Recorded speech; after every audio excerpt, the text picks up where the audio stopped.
सुना है ना, तो हमारे हिंदुस्तान में मिलता है भाई भाई का। अगर भाई का रिश्ता देखना है तो ये हिंदुस्तान में हमारे भारतवर्ष में है। राजस्थान में भरतपुर जिला पड़ता है, उसमें एक गांव पड़ता है, उसमें दो भाई रहते थे और इतना प्रेम कि एक साथ जाते थे दोनों। अगर खेत पे जा रहे हैं तो दोनों एक साथ जा रहे हैं, बाहर जा रहे हैं तो एक साथ जा रहे हैं, भोजन कर रहे हैं तो एक साथ जा कर रहे हैं। इतना प्रेम भाइयों में कि अगर बड़ा भाई थोड़ा सा लेट हो जाए तो छोटा भाई रोटी नहीं खाता है, बोले भैया आ जाते जब ही खाऊंगा। नेक दे रह जाए कि भैया आ रहा होगा, भैया आ जाते साथ ही खाएंगे। इतना प्रेम आपस में। जब समय व्यतीत हुआ बीता, बड़े हुए, विवाह शादी हो गए, उन भाई भाइयों में इतना प्रेम, लेकिन वो आईना अलग अलग खानदान की। एक बात और मैं बता दूं, पूरा परिवार इकट्ठा रहता है और जब एक बच्चे का भी शादी हो जाती है ना, एक बेटे की भी शादी हो जाती है तो परिवार बिखरने लग जाता है। उससे पहले झगड़ा नहीं होता है, लेकिन उसके शादी होते ही उस घर में उसको आते ही कहीं ना कहीं कलेश बनना शुरू हो जाता है। कभी सास से, कभी देवर से, कभी ननद से, कभी ससुर से।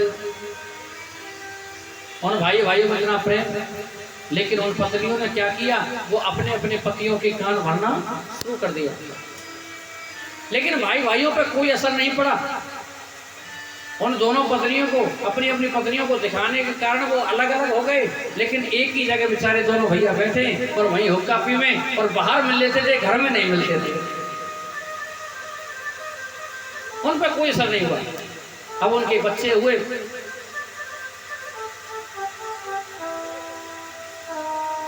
बड़े भाई के 4 बेटा और छोटे भाई के 5 बेटा। उन भाई भाइयों का तो कोई असर नहीं हुआ, लेकिन उन बच्चों के मन में इतनी नफरत भर दी उन दोनों ने। बोले तेरे चाची ने, तेरे चाचा ने ऐसो करो हमारे संग, तेरे चाचा ने ऐसो करो हमारे संग, और तेरी ताऊ ने, तेरी ताई ने ऐसो करो हमारे संग। उन दोनों ने इतनी नफरत भर दी कि इतनी नफरत भर दी कि अब तो उनको एक ऐसा लगे कि अकेले कहूँ मिल जाए तो गोली मार दो, ऐसी नफरत भर गई। ने पेड़ लगाने की जरूरत है, नफरत की तो पेड़ लगा दो, और पानी देने वाले तो भूतेरे मिल जाए हैं। अगर खेत में तुम्हें काउते पानी भरवाना हो ना, अपने फसल में पानी भरवाना हो तो घंटे से पानी मिलता है, घड़ी के घंटे से, कितने रुपए घंटे। और अगर काऊ के पैर में पानी दिवाना हो ना, पकी पकाई फसल में बर्बाद करनी हो तो फ्री के देने वाले बहुत मिल जाएंगे तुम्हें। ये सत्य बात है। उन दोनों भाई भाइयों में बड़ी नफरत, आपस में इतना विरोध हो गया, इतना क्रोध हो गया आपस में, एक दूसरे की कोई शक्ल देखना पसंद नहीं करता है। धीरे धीरे समय व्यतीत हुआ और बड़े भाई का देहांत हो जाता है, खत्म हो गया। बड़ा भाई खत्म हुआ, बड़े भाई की अर्थी को लेकर के जा रहे थे। छोटा भाई बोला, अरे भैया मेरे भैया के मुखे तो दिखा दे, अरे आखिरी बार तो देख लें दे, अब तो वो रहो ही ना बेचारो। छोटे भाई के बच्चों ने क्या किया, अपने पिता को ताले में बंद कर दिया। बोले तुम नहीं जाओगे, उन्होंने हमारे साथ ऐसा करो, तुम बिल्कुल नहीं जाओगे। अरे भैया एक कंडा तो डाला दे बाकी बाजी, अरे एक लकड़िया तो बाकी सत्ता में लगाया अंदर मोए, पर नहीं जाने दिया, ताले में बंद कर दिया। छोटा भाई फूट फूट के रोता है, अरे मेरा बड़ा भाई चला गया है और मुझे एक उसकी आखिरी चिता पे भी नहीं जाने दिया, एक कंडा भी मेरे हाथ से नहीं लगाने दिया तुमने। जब उसकी 13वीं होती है, पूरा समाज आया, सबने भोजन किया, सब भोजन करके सुबह से शाम तक चले गए। उस भाई ने कहा भैया अरे मुझे खोल दो, अरे आज भैया को प्रसाद है, कम से कम प्रसाद तो मैं ले लें दो, पर मैंने प्रसाद भी ना ले दिया। फिर बेटा ने वो नहीं निकाले। बड़ा मन उदास हुआ। जब सुबह से शाम हो गई, सारी समाज भोजन करके चली गई, अन्य समाज के लोग रह गए। शाम हो गई, बोले अब तो कुछ नहीं है, सब सामान वामान सब समेट रहे हैं। अन्य समाज के चतुर्थ वर्ण के जो लोग रह गए थे काम करने वाले, उससे कहा भैया अब तुम भी प्रसाद खा लो। और बच्चों ने सोचा बोले अब तो सब जगह, अब कौन रहा है, अब कोई बात नहीं, अब डोक रहा है, खोल दो। ताला खोल दिया और जैसे ही भाई ने देखा कि बच्चे इधर उधर लग रही, और जैसे ही अपना निगाह बचा करके, नजर बचा करके, और वहीं समाज में जाके बैठ गए। और बैठो कहाँ, जहाँ जूता चप्पल उतर रहे वहीं जाके बैठ गए हो। और वहीं जब एक आदमी परोस रहे हो, कहा वहाँ पे आए हो, और बाने देखो, अरे भैया ये बैठो यहाँ, और वो चतुर्थ वर्ण के लोगों के साथ, समाज के साथ, अन्य समाज के लोगों के साथ में, और बाने जाके बाकी बच्चा नते जाके वो गाली दई, अरे चोरे देखो तुम्हारो चाचा आए हुए, अरे यही तो तुम्हारा बाप रह गए हो, एक बाप तो चले गो, यही तो तुम्हारा बाप है, यही तुम्हारा बुजुर्ग है, और देखो कहाँ बैठे हुए हैं, तुम्हें शर्म नहीं आ रही। चारों भैया आए और आके चाचा के पाँव में पड़ गए और बोले चाचा अब तुम यहाँ नहीं बैठो, चलो हमारे साथ, चलो हमारे साथ, कई कारण से हमने तुम्हें निमंत्रण नहीं दियो, पर तुम यहाँ नहीं बैठोगे, हमारे साथ चलो।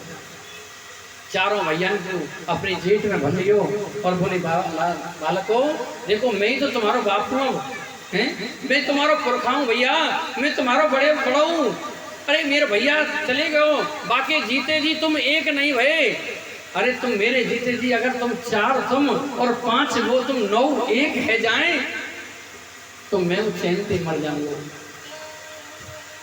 मैं वो चैन से मर जाऊंगा, चलो तुम, अरे कोई नारद थोड़ी काट देगो।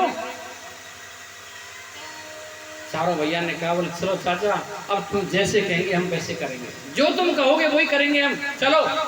आगे आगे वो डोकरा जा रहा है और पीछे पीछे वो चारों भैया जा रहे हैं।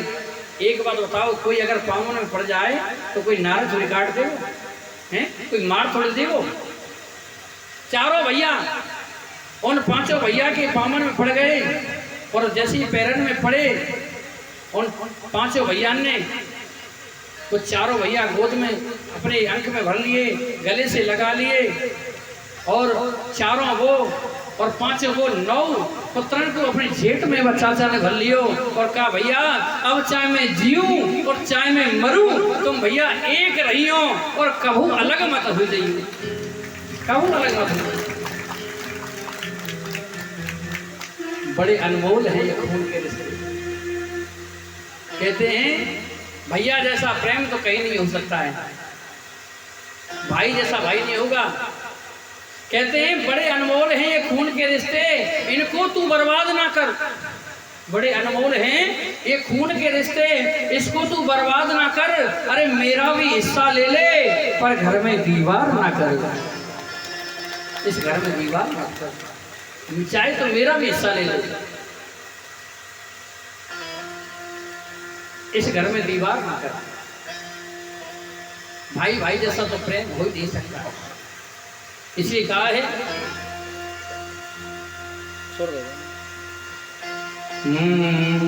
अगर राजमाता हमसे न छिपाती, युधिष्ठिर जी कहते हैं अगर राजमाता हमसे न छिपाती तो भाई से टूट भाई का चारा न होता,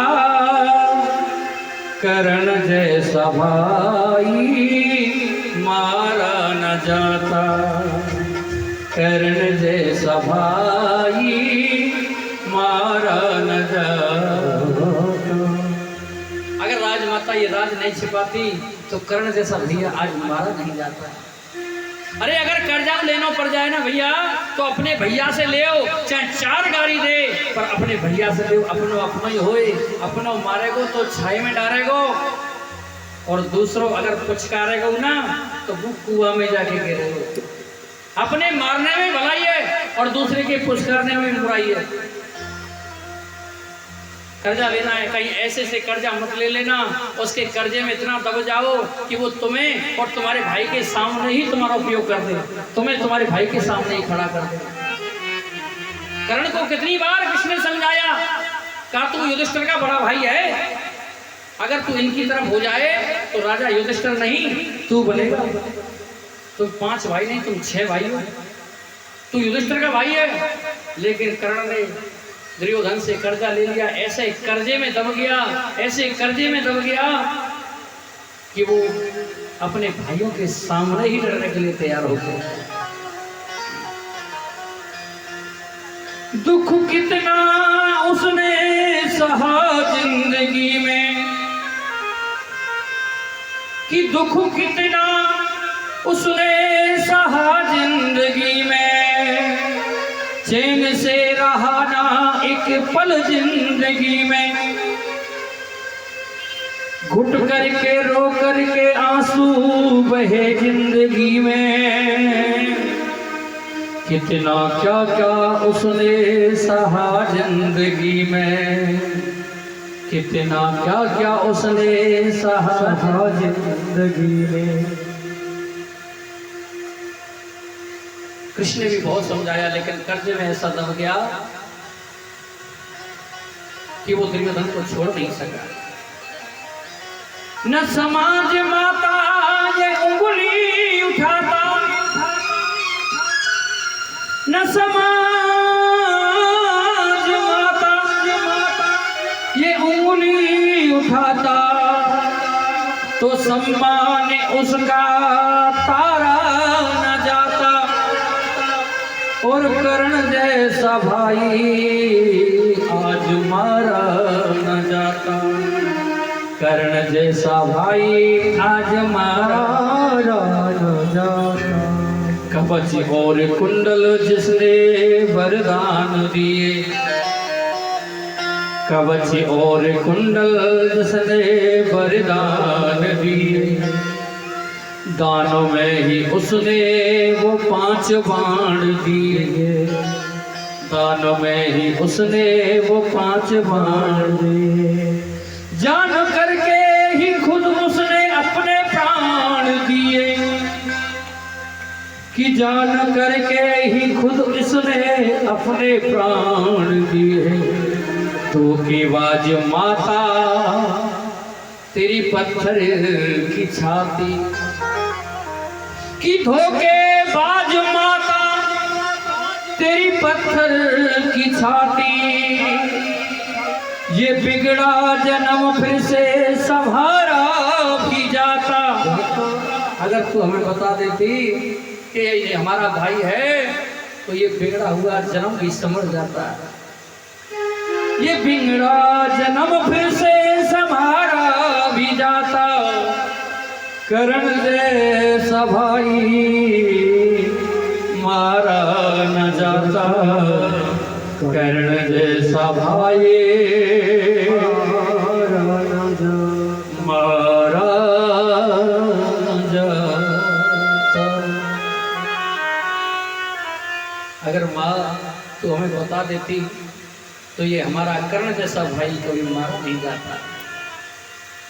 और उसी दिन युधिष्ठिर जी महाराज ने श्राप दिया, बोले जा मैं आज के बाद तुम्हें श्राप देता हूँ कि आज के बाद कभी भी कोई बात तुम्हारे पेट में नहीं छिपेगी। और उसी दिन से माता बहनों के पेट में कोई भी बात नहीं छिपती।